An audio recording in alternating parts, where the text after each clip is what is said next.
Crafting in Eternal Return may seem complicated and daunting, but knowing your way around the crafting systems can make the whole process easy.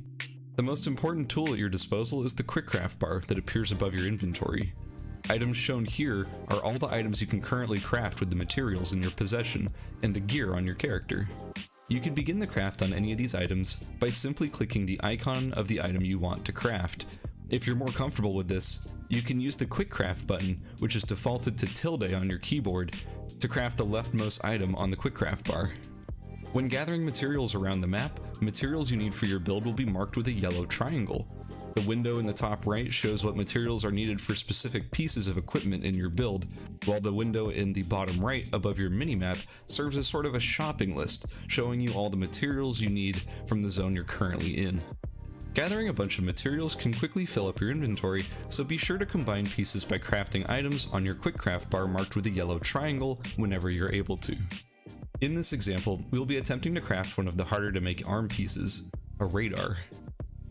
Most finished items in the game require pieces from multiple zones, and radar is no exception. We see in the top right that the radar requires about 8 materials total, and we can't get all of these materials in just one zone.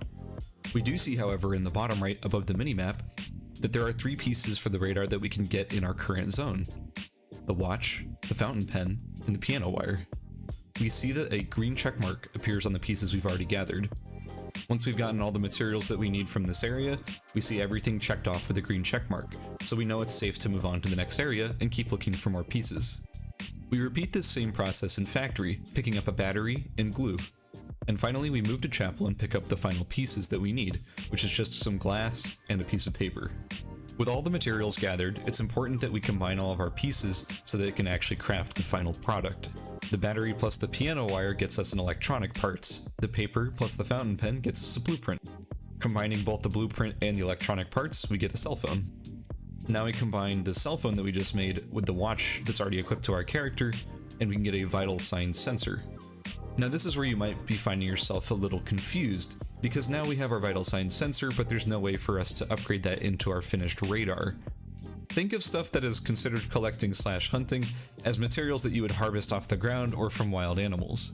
They are readily available in pretty much every area, so unlike other materials that you'd find in boxes, they're considered more of a ubiquitous material. In our case, we have to gather some stones to break our glass bottle. After we gather our stones, we make the glass pieces, which then gives us the option to make the glass panel. And finally, now that we have our vital sign sensor and our glass panel, we can combine the two to finish our radar. Now one thing to keep in mind is that your build will have 6 items. You're going to need a weapon and 5 equipment. So you're going to have to be doing all this crafting simultaneously for 6 separate items.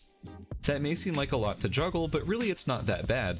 Some recipes are far simpler than others, and if you're just following an imported save plan, it probably has it all worked out anyways. So you just have to click the yellow triangles and craft stuff when available.